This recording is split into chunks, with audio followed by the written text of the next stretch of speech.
Phillies eliminated last night, but the Dodgers survive. We'll break it all down on this episode of First Pitch.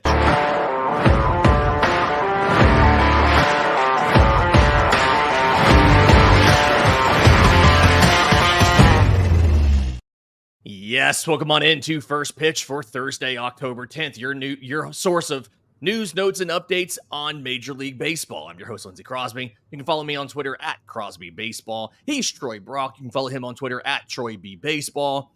Our guy Christian's hoping to get back tomorrow. He's been dealing with some illness, doesn't have much of a voice right now. So big thanks to Troy for stepping into the net for the last few days. And I'm actually glad you're here, Troy, because you are a noted Phillies fan. You've covered the team, host of the Philly Faithful podcast, not with an F, with a PH. And so I want to get your perspective here. The New York Mets take down the Phillies 3-1 last night, eliminating Philadelphia in the NLDS. This is now the third consecutive October that Philly has made the postseason and been eliminated short of their goal. Obviously, they lost the World Series to the Astros in 2022. They lose the NLCS to the Diamondbacks in 2023. And now, in what looked to be the best version of their roster that they've had of the 3 years, they lose in the divisional series to a rival in the New York Mets. And it really, this sounds bad to say it like this. It didn't feel like it was as close as the 4-1 score might make it indicate. Phillies take a lead in the fourth inning. They're up 1-0, but you get to the sixth, and it's just I'm not going to say a disaster, but it is not very good, right? I mean, this is a situation. Stroman Marte gets hit by a pitch. Tyrone Taylor walks. It's a lot of action on the base paths. JD Martinez singled to open the inning. He gets thrown out at home, and you're like, okay, maybe we can get out of this. Carlos Estevez comes in for Jeff Hoffman, gives up a grand slam to Francisco Lindor. That's all she wrote. The 4-1 margin stands, and the Phillies are eliminated. Is this... I guess I want to get to this game first before we look at the bigger picture. What happened in this, or I guess what went wrong in this game? Robert Suarez had given you 4 1/3 innings, 5 hits, no runs, 4 walks to 8 strikeouts. You go to the bullpen, it didn't work out. What happened here? Well, as far as the bullpen goes, Jeff Hoffman came in the 5th, got out of the 5th very well, did a very good job, had that adrenaline dump in the 5th on 7 pitches to get out of the inning. And then in the top of the 6th, the Phillies offense got a couple of hits, and the Mets also made 2 pitching changes in that inning because there was a good, decent amount of plate appearances for the Phillies in that inning. So Jeff Hoffman sat for at least 20 minutes. And then it was essentially the same thing you and I talked about, I think, yesterday, where Thompson stuck with Jeff Hoffman to go back out in the 6th inning after the adrenaline dump in the 5th, and then sitting for 20 plus minutes in the top of the 6th. Hoffman comes back out to start the bottom of the 6th, and he did not have it at all. As you said, the single opened the inning from JD Martinez. And then after that, it was a wild pitch, advanced Martinez to second, and then he hit Marte. And then another wild pitch, advanced both runners to second and third, and then he walked Tyrone Taylor to load the bases. I think Hoffman may have gotten 1 out in the 6th before Estevez came in. Yeah, he got the it was a grounder from Alvarez to short, and Trey Turner came home with it to stop the run versus going to first. And he got JD Martinez at home because JD Martinez runs about as well as as cold molasses. Right. Yeah. Yeah. And then Francisco Lindor's due up with the bases loaded, and Rob Thompson goes to Carlos Estevez, who gave up an RBI double to Francisco Lindor the night before. And Francisco Lindor hits the grand slam, which was the total scoring for the Mets in that ballgame. But it's just some bad managerial moves, yes, and then the bottom of the lineup. Really, the approach was better last night than it was in Game 3. They were more patient. They saw a lot more pitches, but they just, when the pitches they did swing at last night, they just really didn't put in play all that well. Yeah, it felt like, I'm not going to say it's all on Rob Thompson because he's not throwing these pitches. He's not calling these pitches and all of that. But the choice to, one, stick with Hoffman in the second inning, like you said, after 2 pitching changes, 20-something minutes, whatever. And then 2, to go to Estevez over somebody like Ryan Kerkering, to me, felt like that was the big issue. And I understand with Kerkering, you always, because one of his primary weapons is that sweeper, you always have concerns about the platoon, the platoon opportunities there. If you are a, there's handedness issues and things like that. But it feels like, given that Estevez had given up the double to Lindor the day before, you can't pitch around him at that point. Bases are loaded. But it feels like you have a better chance if you can go to a guy like Kerkering, who can take the ball out of the zone, who can have a pitch that looks like a strike and ends up a ball. That's more reliable than going to somebody like Estevez, who is going to attack him in the zone. And, we saw the home run. Like, he threw a 100-mile-an-hour ball well outside of the zone. He threw a 99.8-mile-an-hour one up, but he threw 2 both middle away. And Lindor swung through the first one. He did not miss the second one. And it felt like, kind of like that was the game. And really, it's just, Thompson has not handled these situations well. It felt like, I personally don't think that managers have a lot of influence in the game as far as the overall course of the game. This is perhaps the one area where I think that managers can really impact a game, is what pitcher they go to win, and then if they stick with that guy versus going to somebody else. And I kind of think, if I have to blame anybody, yes, the bottom of the lineup didn't do anything last night. Outside of Nick Castellanos, you had a grand total of 1 hit from the bottom 5 in the lineup.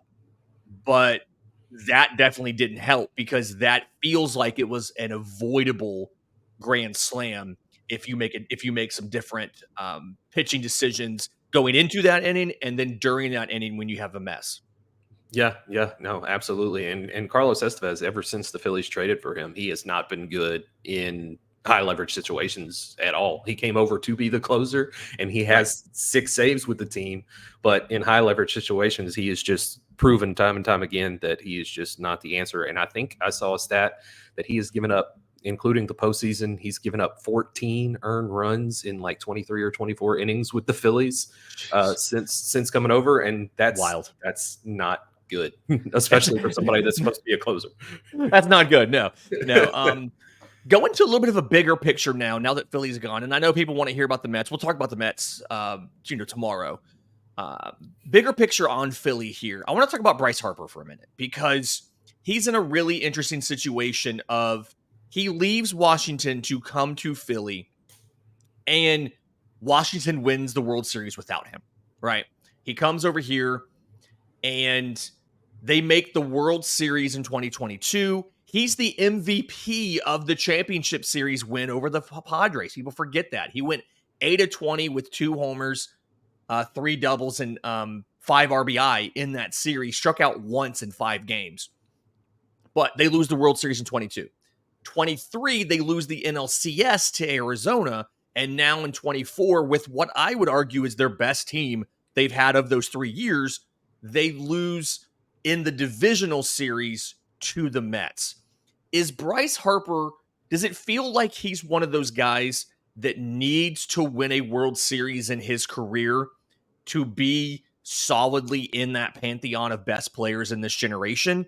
Or simply because of what he's been able to do, a 2-time MVP, a 3-time Silver Slugger, 8-time All-Star, Rookie of the Year, Home Run Derby champ, and all that, is he going to be able to have that title, one of the best players of this generation, despite not winning a World Series? I could be a little biased, but I think he does still have the title, one of the best players of this generation, but a World Series definitely would not hurt. And if you look at it, it's really not Bryce Harper that's the issue in the postseason. I mean, in his career, in his career, he's got a 1.016 OPS in the postseason, and this season he has a 1.279 postseason with a 529 on base percentage. So he has performed time and time again in the postseason, and just the team around him really has not for the most part. Yeah, he bats 333 in this 4-game series, hits a home run, 2 doubles. So of his 4 hits, 3 are for extra bases, 3 runs, 3 RBI, 5 walks to 5 strikeouts. Just like in the NLCS last year, 6 walks to 6 strikeouts. The last time he struck out more than he walked in a postseason was 2022. Right, that's the last time that happened. He struck out 14 times and he walked only 6. And if it's not necessarily his fault, and again, I mentioned earlier, the bottom 5 of that lineup combined for 1 hit last night. Is it conceivable that the Dave Dombrowski roster building strategy here of getting star players on huge deals, that is somehow contributing to the caliber of the roster around him? Because you look right now, going into next year, you have 8 players making 18 or more $1 million, including 7 players making more than 20. Like you have Schwarber and Castellanos both inked for $20 million. Real Muto's making almost 24. Nola's making almost 25. Harper and Turner are both in the 27s. Wheeler's making 42. And so because of that, you end up filling out your roster with a lot of pre-arb, minimum salary guys. Bryson Stott's making $768,000. Brandon Marsh, $768,000. Johan Rojas, $745,000. Is the Harper contract one of the issues preventing Philly from building a better roster around him and the other stars? Or is that just, that's how modern baseball works and you've got to find a way to get around it? The contract definitely doesn't help, and especially the contracts to some of the other guys, like you said, Taijuan Walker making $18 million before the ink was dry on that deal. That was not a good deal. Castellanos making $20 million. I mean, he's been good, but he's really not $20 million. JT Realmuto, a 34-year-old catcher, making $24 million. He's still defensively, he's still one of the best in the game, but offensively, he is definitely taken a step back. He did not look to be healthy. I know that he had a knee procedure, but he looks like he's hit the wall as far as playtime. He's been ridden too hard the last couple seasons, and next year probably needs to be one of the first years of his career where he doesn't start more than maybe 2 or 3 consecutive games before getting a day off. Unlike he'd play 5 or 6 consecutive games and get a day off. It feels like we've got to fix that coming up. He's just hit that point where he can't do it anymore. Oh yeah, and it's not a thing where you can move him to first because that's where Bryce Harper is now. Yeah, and so you're stuck with him as your catcher, and I agree with you. He needs to get more days off. But then Trey Turner, $27 million, he hasn't lived up to that in the 2 years that he's been with Philly. And another issue has been, outside of a few cases here and there in the past 20 years, the team hasn't been able to develop those players that can produce on those league minimum deals and pre-arbitration numbers. Like Brandon Marsh, the Phillies traded for Brandon Marsh, and he's been serviceable. He's definitely been one of the better ones. You're getting your money's worth, right? Right. Him, of him being paid less than $1 million, but you need more than that when Bryce Harper's no longer in your right fielder. Right, absolutely. And Johan Rojas offensively is essentially an automatic out every time he comes to the plate. And yes, he's one of the best defensive center fielders in the game, but does that really make up for the lack of production at the plate? And it's just, and then the trade deadline with Dombrowski so far, the past 2 seasons, it's just been a bust as a whole. Austin Hayes did not work out. Carlos Estevez that we talked about did not work out. Tanner Banks, I mean, he's a long innings guy. I mean, you're going to get what you're going to get from Tanner Banks. There's not really a boom or bust on that one. So It's just from the top down. It's just they need to take a step back and look at things as a whole and just reevaluate how they formulate the team going forward. Yeah. For more coverage on the Phillies as they start their postseason, the Philly Faithful Pod with a PH, wherever you get your podcast, and on YouTube, Troy's going to have you guys covered multiple times a week, breaking down what this team does in the offseason. From a team that was eliminated to a team that lived to fight another day, Los Angeles Dodgers evened up their series with the Padres on a strength of an 8-0 victory. Little bit of gamesmanship here. They announced Freddie Freeman as a starter in the lineup, made that adjustment after the game, or at the last minute that they could before the game, to take him back out. We found out after the game that he had breakfast with Dave Roberts on yesterday morning, and they knew then he was not going to play in the game. But unlike for Philly, the bottom part of the lineup actually comes in there and picks him up. 5 through 9, 4 of those players combined for 6 hits. Will Smith finally gets off the postseason skid. He goes 1 for 5, 2 RBI, 2 runs scored. Tommy Edman, 1 for 4, starts at shortstop in place of Miguel Rojas. Gavin Lux goes 2 for 4 with 2 RBI and 2 runs. Kike Hernandez, 2 for 4 with a run. And the Padres did a little bit of a risk here. We've talked before about them, how they deployed Dylan Cease, right? Holding Dylan Cease out of the Atlanta series to have him for this series. They throw him on short rest. First time in his career, 1 2/3 innings, 4 runs, 3 hits. He comes out in the second inning with only 2 outs. From that point on, Brian Hoeing gives up 2 more runs. And then it's an easy 8-0 victory. You kind of hold no home runs for the Padres. You hold Tatis to a double. You hold Cronenworth to a triple. Only extra base hits there. And really, in this bullpen game, Padres go 0 for 9 with runners in scoring position and strand 9 batters, while the Dodgers go 5 for 9 with runners in scoring position. Now that you're heading back to LA for Game 5, how do you feel about this series? And are we still both pretty consistent with our belief that the Padres ultimately advance, or do the Dodgers have the ability to take that final game and move on to the championship series? I've gotten a little more iffy on it, but I do still think the Padres can advance just based on depth and their lack of injuries compared to the Dodgers' lack of injuries. Mm-hmm. But it's starting to look like Dylan Cease ain't it. I know that was the first time he's gone on short rest, but I was just looking at his monthly splits, and he's just been very inconsistent throughout the season. He had that no-hitter, but he had a 2.61 ERA in April, a 4.08 ERA in May, a 4.94 ERA in June, back to 2.35 in July, 4.43 in August, and then 2.97 in September. It's just outside of the one season with Chicago where he had that 2.2 ERA, he's really not. I mean, that's probably a flash in the pan. You may not ever see that again from Dylan Cease, just looking at his consistency. Yeah, he hasn't really lived up to the reputation I think he's been given because of the no-hitter and things like that. And obviously, with no Joe Musgrove next year, it's going to be a big thing for the Padres to get that version of Dylan Cease back, the consistent wire-to-wire top-tier pitcher in baseball back. The good news is, because of their better depth than the Dodgers, they've already been able to announce Yu Darvish as the starter for Friday. Still a TBD for the Dodgers. We don't know if that's going to be Yamamoto or Flaherty.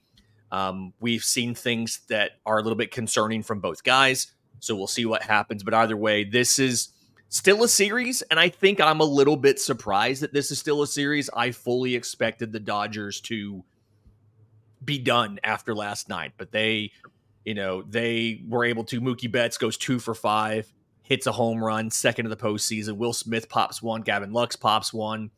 Shohei Ohtani goes 1 for 3. It's a single, but still, Ohtani's out there a little bit. He did drive in an RBI with 2 outs, and I think that's one of the big things that they really did well. They got 4 RBI with 2 outs last night. Something that it felt like that was, at the same time, I think it was 6 runners were left in scoring position with 2 outs by the Padres. They just weren't able to finish the drill.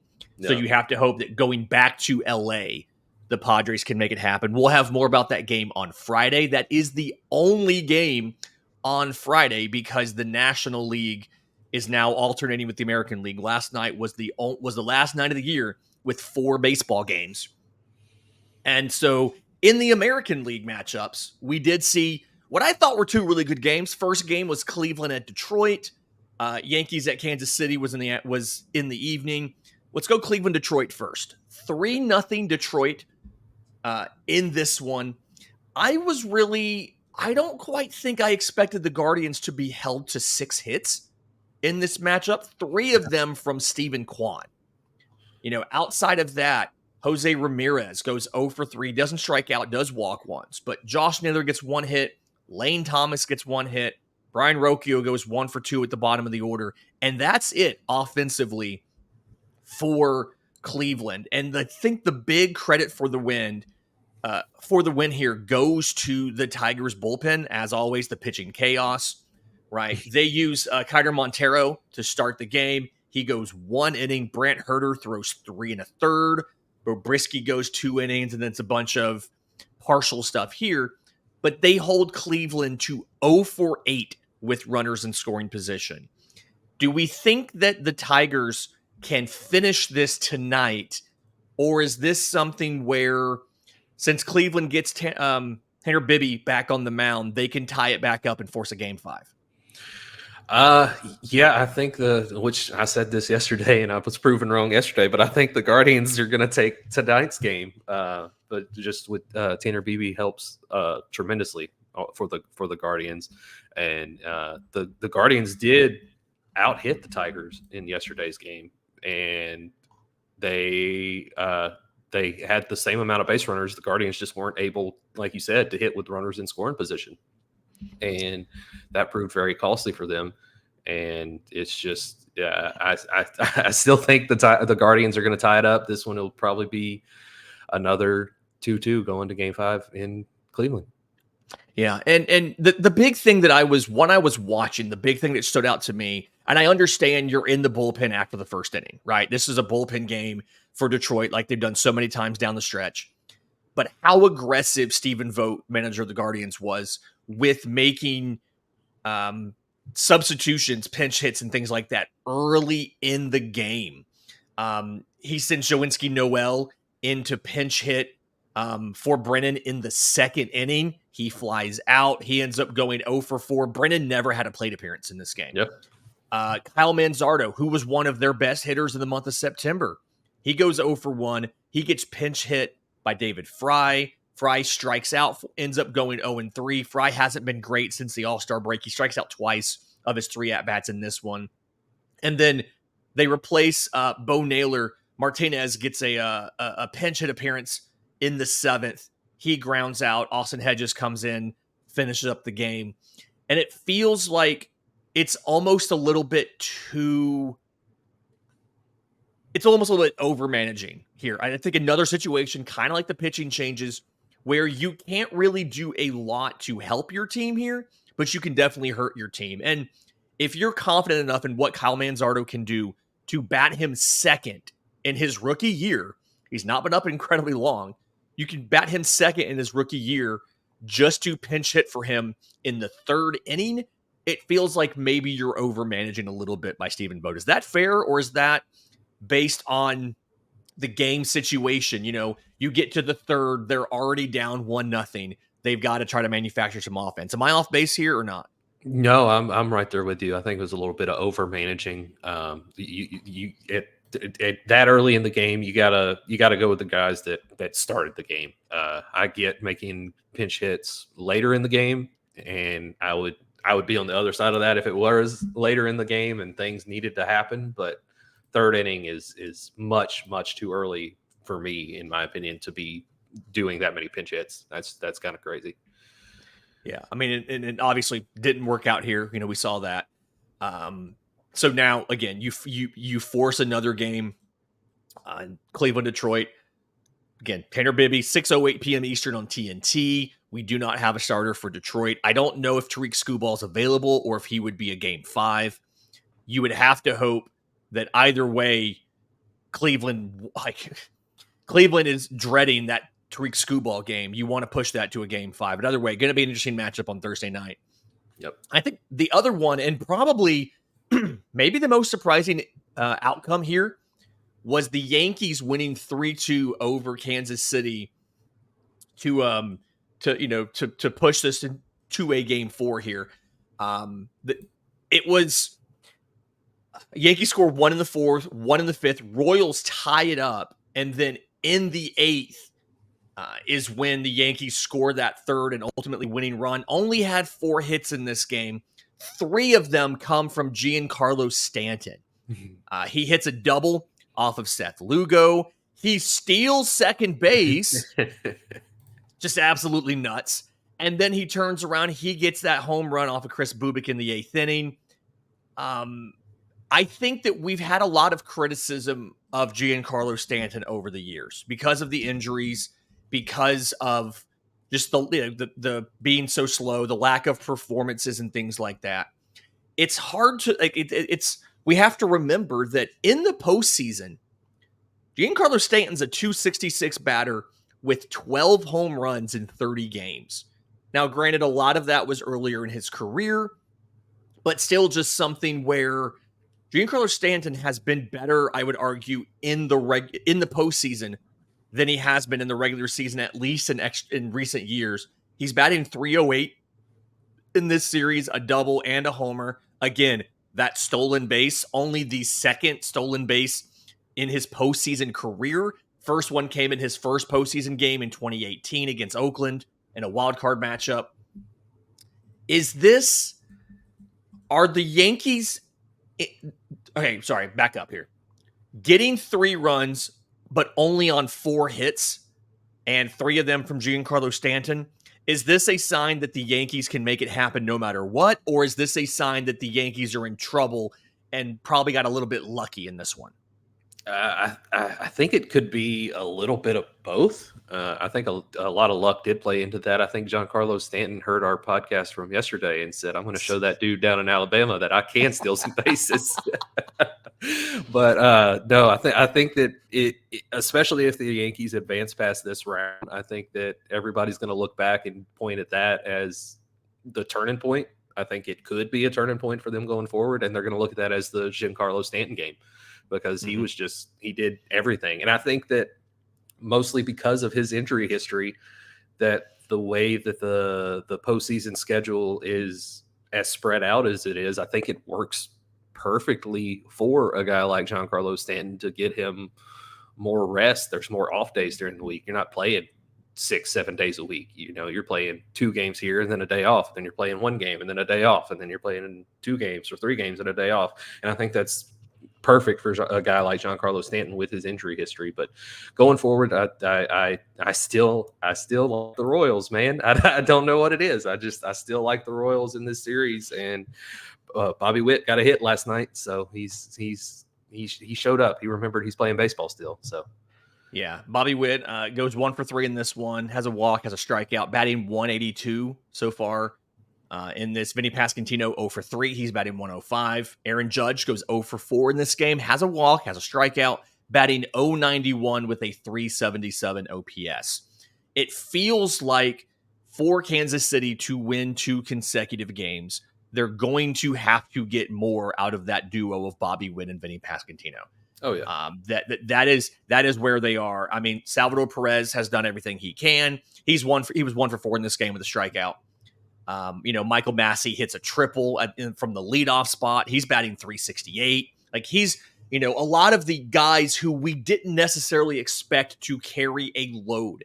Michael Garcia, he went 0 for 4 in this one, but he had 4 hits in a day. He's batting .316. Adam Frazier, 1 for 3, batting .333, scored a run, got pinch hit by Tommy Pham in the 9th, but he's been good enough where he's playing almost every day, and Tommy Pham is not. And that's a guy that we thought was going to power them to a win here. Yep. It's really just been, it feels like this is going to come down to which team can get their star going first. Juan Soto is doing Juan Soto things. He didn't have a hit in this one, but he walked twice. 2 of 9 walks for the Yankees, by the way. They walked 9 times. Yeah. But, he's batting .300 with an .829 OPS. He's doing what he needs to do. But can Aaron Judge get going before Bobby Witt and Vinny Pasquantino do it? It feels like that's going to decide the series. That being said, you are up. Yankees are up 2-1. Game 4 is tonight. Garrett Cole versus Michael Wacha. The Royals have to win this to force a game 5. Obviously, if they force a game 5, it would be on Sunday back in New York. We don't have starting pitchers or anything like that. We'll see if the Royals can do it, but it's feeling a little bit like this might be the last gasp for the Kansas City Royals. That game's 8:08 p.m. on TBS.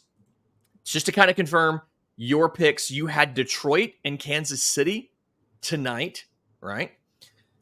Yes. I think I also have Detroit, but I think, despite what I've been saying for a while, I think I'm going to go with the Yankees tonight. It's hard for me to bet against Garrett Cole.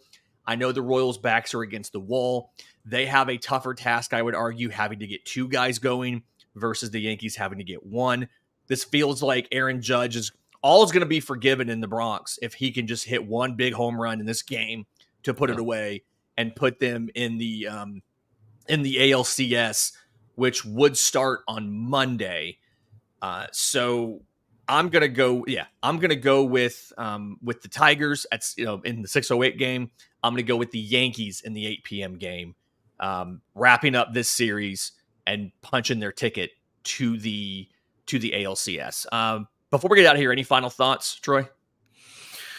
No, I mean, yeah, the Royals have a tough go of it with Garrett Cole tonight, and if he can do what he's done in the past in the postseason, then yeah, you're spot on. But it's going to be if he can do that again. But it's going to be some good baseball tonight, either way.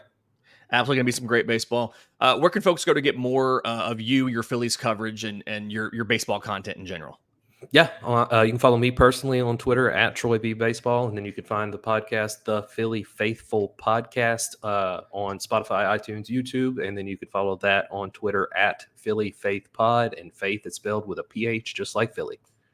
You can follow me on Twitter at Crosby Baseball. You can follow the show on Twitter, First Pitch IBPN. And then obviously, if you're listening on audio, do us a favor, leave us a 5-star review. If you're on YouTube, subscribe to the channel, hit the notification bell so you know when we drop a new episode. And either way, tell your friends to go out and listen to the First Pitch podcast to find out what they missed in baseball the day before.